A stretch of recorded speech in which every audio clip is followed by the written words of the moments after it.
In this guide, I'm going to show you how to turn off comic Bitmoji on Snapchat Plus. This is Miguel from Just Boz, and before we get into this guide, make sure to like the video and subscribe to the channel with all notifications on for more content like this. It really does help out the channel and we'd greatly appreciate it. If you have any questions, just ask them down in the comment section below. I'm going to be doing my best to reply to every single comment down there.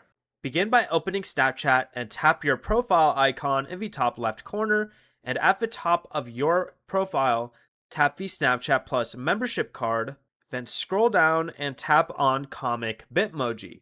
Turn the Comic Bitmoji toggle off, and your Bitmoji will return to its regular appearance anywhere Comic Bitmoji was being used.